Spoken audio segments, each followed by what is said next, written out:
안녕하세요. 나무 아카데미입니다. 오늘은 2회, 4, 5등급용 2회 내용을 살펴봐 드리는 것이 아니라 문제에서 어떤 이론이 필요하는지, 자, 먼저 문제를 통해서 보여드리기 전에 기본적으로 우리가 국어 학습을 하면서 이론적으로 알고 있어야 되는 것은 무엇이냐? 사실 언어 파트에 모두 나옵니다. 모두는 아니죠. 대부분이 나옵니다. 무슨 말이냐? 자, 언어 파트 문제에서 볼게요. 35번 문제. 만약에 음운 변동에 대해서 모르고 있다면,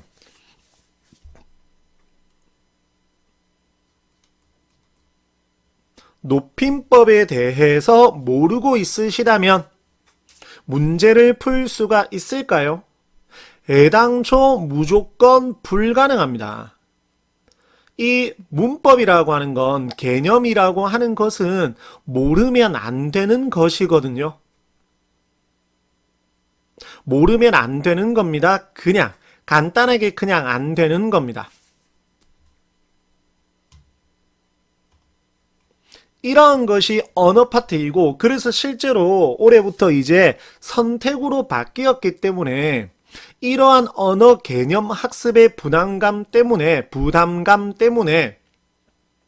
실제로 화법과 작문을 선택하시는 학생들이 많습니다. 자, 그리고 이제 어떤 개념들이 있느냐? 문학에서 다 나옵니다. 이제 문학에서 현대시의 표현상의 특징, 소설 파트에서 서술상의 특징이라고 유형을 짓는데, 유형은 다음 영상에서 자세히 말씀을 드릴게요. 자, 그래서 이러한 표현상의 특징과 관련된 개념, 서술상의 특징과 관련된 개념, 물론 이 문제를 떠나서라도 지문을 읽어내려갈 때 알고 있어야 되는 그러한 개념들도 있습니다.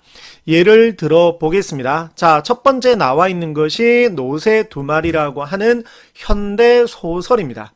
이 현대소설과 관련된 이론들은 무엇이 있느냐? 여기 나 보이나요? 이 나를 무엇이라고 하죠? 물론 지금 이 영상은 1, 2등급 학생들, 개념 이론 학습이 잘 되어 있는 학생들은 필요가 사실 없습니다. 서술자라는 것을 바로 알 것이기 때문입니다. 자, 서술자입니다. 그 다음 밑에 볼게요. 빈번한 장면 전환, 인물들 사이의 긴장감. 자, 인물들 사이의 긴장감이라고 하면 갈등의 유형상 어디에 해당이 되겠습니까? 자, 간단하게 말씀을 드렸는데, 이거는 이제 인물과 인물 사이의 갈등입니다. 자, 소설에서 알고 있어야 되는 개념 이론은 서술자와 관련된,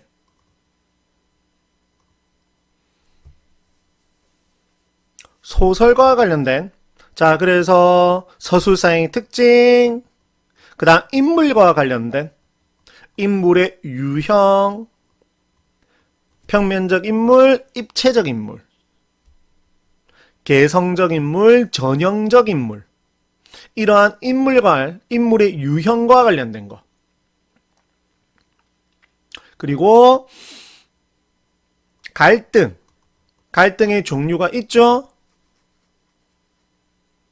인물과 인물 사이의 갈등, 인물과 사회 사이의 갈등, 사회와 사회 사이의 갈등에 해당이 되는 외적 갈등, 그리고 재미삼아 짜장면을 시킬까 짬뽕을 시킬까에 해당이 되는 내적 갈등. 그 다음 정말 많이 나오는 것이 구성 방식. 일반적으로 시간 순서대로 사건이 전개되는 것을 순행적 구성 방식, 그 다음 시간 순서가 뒤죽박죽 되어 있는 것을 역순행적 구성 방식, 그 다음 옴니버스식 구성 방식, 피카레스크식 구성 방식 등등등, 이러한 내용과 관련된 것, 이러한 것이 구성 방식. 자, 지금 저는 이제 10분 미만으로 해서 학생들에게 핵심만 전해드리고 있는 거지, 원래라면 이러한 개념학습은 4, 5등급에 해당이 되는 5, 6등급 정도까지에 해당이 되는 학생들은 정확하게 학습하고 가셔야 됩니다. 자, 그리고 밑에 내려가시면 현대시든 고전시가든 시에 사용이 되는 것. 어떤 것들이 있느냐? 여기는 여기죠. 어떤 것들이 해당이 되느냐? 일단은 기본적으로 가장 많이 출제가 되는 것은 표현법이죠. 직유법, 의인법, 활류법 등등과 같은 이러한 표현법과 관련된 것. 이러한 것이 정말 많이 출제가 되고 가장 기본이죠. 정말 많이 출제가 되고 있고 그 다음 어떤 것이 있을까요? 시에서 없습니다.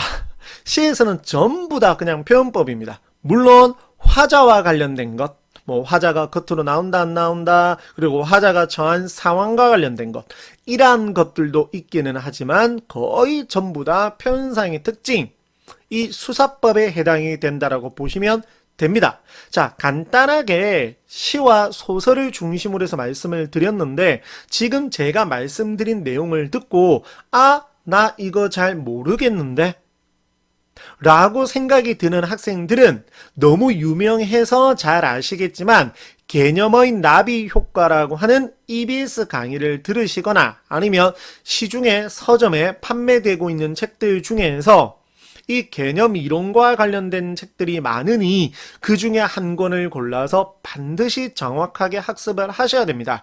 왜냐하면 개념 이론 문제가 물론 다음번 영상 유형에서 말씀을 드리겠지만 그렇게 많이 출제가 되지는 않습니다. 실제 필수 34문항에서 문항이 17문항인데 이 17문항 중에서 2문항 정도 2문제 정도만 출제가 됩니다. 하지만 왜 정확하게 알고 있으셔야 되느냐? 지문을 읽어 내려갈 때도 서사갈래든 서정갈래든 지문을 읽어 내려갈 때도 이 개념 이론들이 밑바탕이 되어 있어야 정확하고 그리고 빠르게 독해를 할 수가 있습니다. 이러한 점도 반드시 유념을 해 주시고 학습을 해 주시면 좋겠습니다. 오늘 영상도 학생 여러분들께 많은 도움이 되었으면 좋겠습니다. 감사합니다.